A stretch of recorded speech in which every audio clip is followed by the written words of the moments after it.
बाछी से भेंट हो गई रहा करे के नाथे में देर हो गई यार तोहरो चैन लिखे बाजार से अइला और खेत में भिड़ गईला। का करी पार्टनर, अगर हमारा बाबूजी के बस चले ना तो हमारे के हुए देश के प्रधानमंत्री बना दिए। प्रधानमंत्री? अरे उनकर बस चले ना तो बैल के जगह में तोरे के नाद दी है।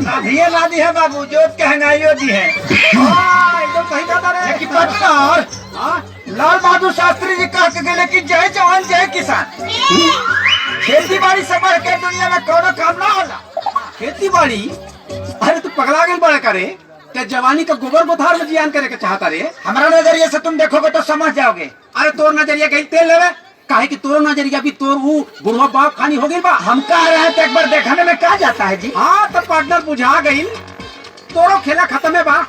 तो देख लिए यही खेती गृहस्थी के चक्कर में तो बुढ़वा बाप तोरा के काम करवा करवा के मुआ न देहलस तो हमारा नाम पे कुत्ता पहुंच दिया पार्टनर। संस्कृति सही कहता है, जय जवान जय किसान। हमरा के चचा से बचा लेगा भगवान। बाबूजी रौरा खिलाफ में गोदाना हमारे के भड़कावो तो लो, लेकिन हम देखी पूरा खेत में खाद छीट देनी। हाँ बेटा खाद तो छीट देना जी, बहुत बढ़िया कहना। लेकिन वो कहा ना बेटा कि खाद जो बा वो अपना खेत की जगह दूसरा के खेत में छीट दे। दूसरा के? हाँ बेटा हमारा का पता तू सुधर बा कर बेटा। सुधर जाए? अब सुधर बा, सुधर जाए बाबूजी। दूसरा की माटी कोड़ के नमी से रोटी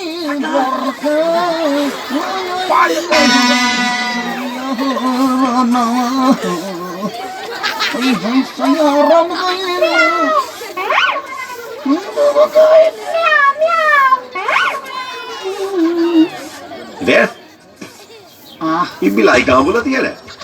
माने अभी यहाँ हमारे काम रह गई बजे बिलाई कहाँ बोलती है, कुकुर कहाँ बोलता है, यह पता कोनी रे पे इतना काम के लोट बा। हरकत कर बाड़, काम कर। ठीक बा, लेकर के घर में आओ। ठीक बा।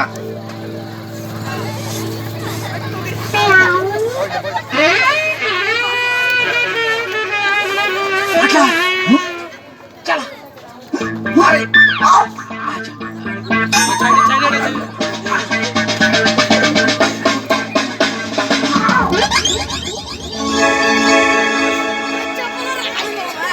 अरे हट जल्दी देना छड़ी बैठ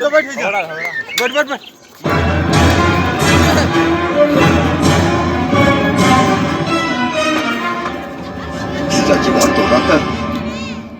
काना सातिन संग काटा तोरे चानी लगा के मच्छरदानी रजाऊ। मने गा के मछाड़िया भगाइबे करे। मत गा, चुप, ठीक से धार। हाँ ओके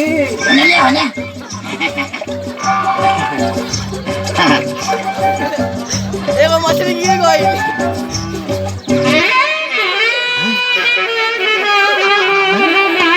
एकर पीसते हैं खाइए। लगी तो तीने गोल बड़ी सब। बाकी गरे कहाँ गई? पार्टनर लागत है कि सारा गरई चरंगा बिल ढले ले बड़ी सब। अच्छा हाँ अब तो आप कौनो कला दिखावे के पड़ी। अच्छा पार्टनर मछली पकड़ना भी एगो कला है। अच्छा सबको नहीं पता है ना बाबू। हाँ दिखाओ दिखावा दिखावा कला दिखावा। पार्टनर यस ये देखा बाबू अभी रंडी आदमी नहीं है। हाँ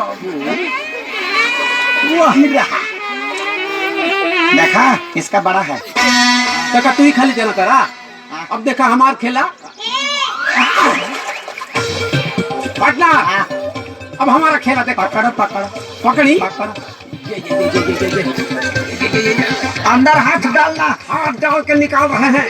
पार्टनर लागत तो पड़ के करे धरल बिया। निकाल निकाली हट देखा।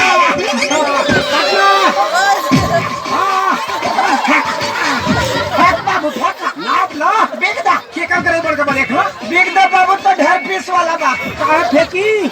अरे एकरा के तो मस्त तेल के साथ फ्राई करे और मस्त भात के साथ मजा लेके खाए। सुरक्षित रहो तब ना, पहले देख ले एक बार। देख ली एमे का देखे के